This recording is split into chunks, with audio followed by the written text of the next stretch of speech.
Live right here on this Tuesday morning on the early line on SportsGrid in dramatic fashion. Rallying once again last night in game number 4 inside the world's most famous arena in front of an electric crowd.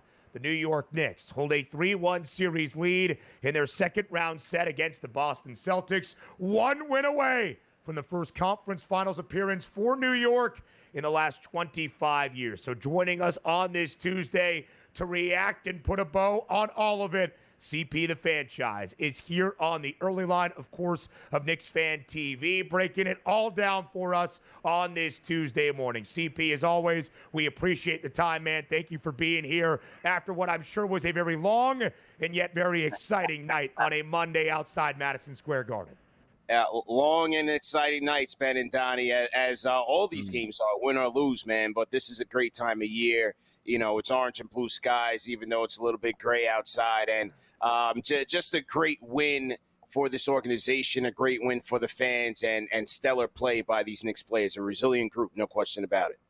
A resilient group to the nth degree, CP, because, of course, in the opening 2 games inside TD Garden, the Knicks trailed by 20 points in the third quarter and rallied to win both. Yeah. Last night, down by 14 points early in the third, they rallied to take a 3-point lead entering the fourth and final stanza against the Seas and hold Boston off down the stretch. 121-113, the victory for New York last night, outright as a 5.5-point underdog in game number 4 inside Madison Square Garden. CP, you called them resilient. What has been the biggest reason the Knicks have showed off this resilience in the second round series against the Celtics?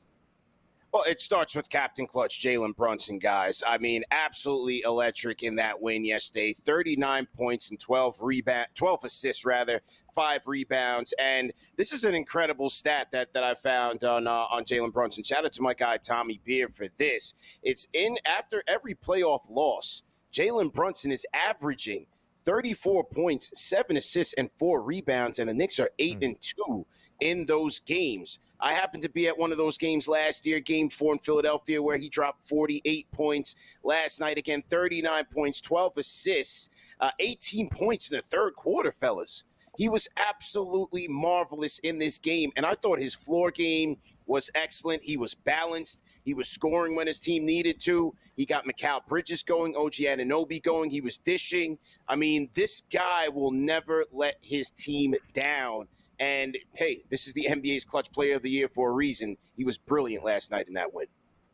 I'm enjoying the series all the way through, but also I love to talk to fandom here, CP, and that's what I want to talk to you about it with, because Ben will tell you ad nauseum. Like, the Knicks haven't won since 1973. You want to talk about a passionate fan base that the Knicks have? They are waiting to explode at the littlest concept where the Knicks might have a pathway to an Eastern Conference Finals or a championship. I'm an Eagles fan. I can remember 2017, the night they won the championship over, and I said to myself, like, this is the greatest environment because we haven't seen anything like this. And 1973 is the last championship. Talk about the ride. And again, we're only in round number 2 that every day you're waiting for Knicks basketball going, you know what? We might make the Eastern Conference Finals and not even face the Cavaliers. Who knows what's going on in the West, but we're going to vanquish the Celtics here. Talking about the ride on a day-to-day basis and just the excitement of what's going on with the Knicks fan base right now.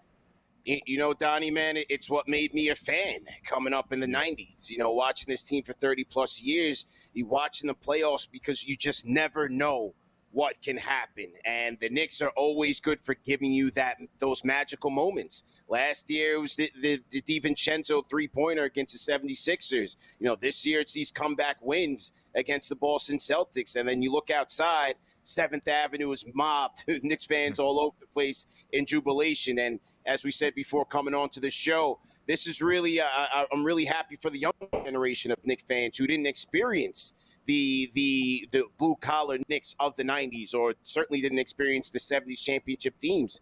These are the Knicks teams that the younger generation can really rally around, and it's just been an incredible feeling and an incredible ride. And you saw that intensity. You saw the environment last night in Madison Square Garden, living up to the billing of the world's most famous arena for sure. And CP, it's very interesting when you look at the events of last night. Now, the Knicks started their rally, and they led by 7, 111-104, at the time of the significant injury to Jason Tatum. The Knicks were going to win Game 4 and take that commanding 3-1 series lead over Boston. before the injury. But now, of course, it hangs a cloud over the remainder of this set. With the Knicks just one win away from their first appearance in the Eastern Conference Finals since 2000 in the last 25 years, how do you think the tenor of this set has changed in the potential absence of Jason Tatum for Boston? Well, the Knicks can't look past Game 5. They need to go into Boston and handle business, and they need to close out this series and get some much-needed rest looking into the Eastern Conference Finals. But you know what, man? When you think about this comeback in the third quarter, they're down by 14 points. I thought the Knicks defense really made a great adjustment in locking in on those Tatum and Horford pick and rolls. They were running Jalen Brunson, Karl Anthony Towns through a lot of stagger screens, and the miscommunication between those guys allowed the Celtics a lot of open three-pointers. But then when they allowed Karl Anthony Towns to be out on Tatum in isolation, I thought Towns held his own.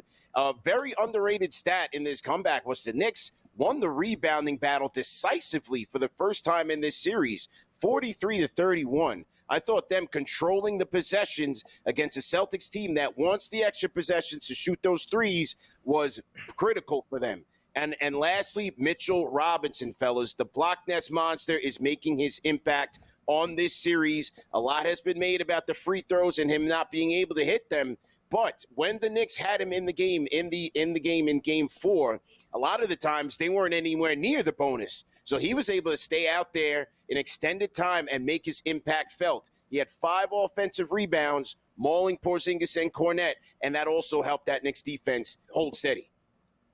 And you take a look, too, at the way the series is broken out. And yes, Tatum is going to be a big deal. But let's understand this. Tatum basically played all 4 games here. And the Knicks still have a 3-1 series lead. And also understanding the fact that they understand they can come back even down 20 points against a team that just won a championship the year before. If we are looking like Brunson, Towns, and Bridges, they were so awesome in that third quarter. When you needed a bucket, the one-on-one game, the clutch shots, they were all there. Talk to me about heading into the Garden for game number 5, because you don't want to let the Celtics get life. And even if Tatum is down, it's still a quality bunch. They're favored on their home court in game number 5, and we're anticipating that Tatum's going to be out. What do the Knicks have to do moving forward in game number 5 to win that game and go into Boston and say, you know what, we're moving on to the Eastern Conference Finals? It's the same thing I've been looking for this team to do, Donnie, in all 3 of these previous games, is get out to a hot start. Do not let this Celtics team jump out the gates and get comfortable. That put a lot of fans on edge in Game 4 when the Celtics were just raining threes on the Knicks in the first quarter. They have to let their defense set the tone.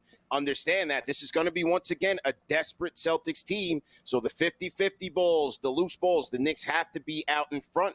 And I thought they did a good job in adjusting in the second half of this game. If they're able to do those things, and you have Jalen Brunson, Karl Anthony Towns, Mikal Bridges leading the way offensively, the Knicks should be able to close things out in Boston, but it will not be easy.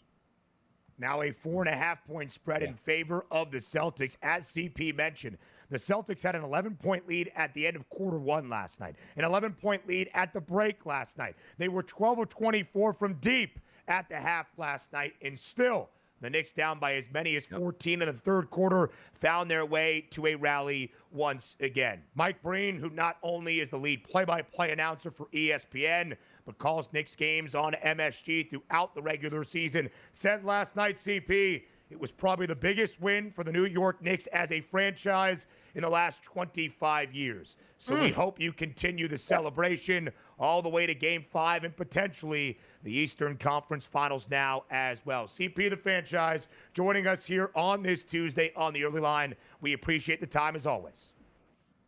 Anytime, fellas. Orange and blue skies, man. Let's go Knicks.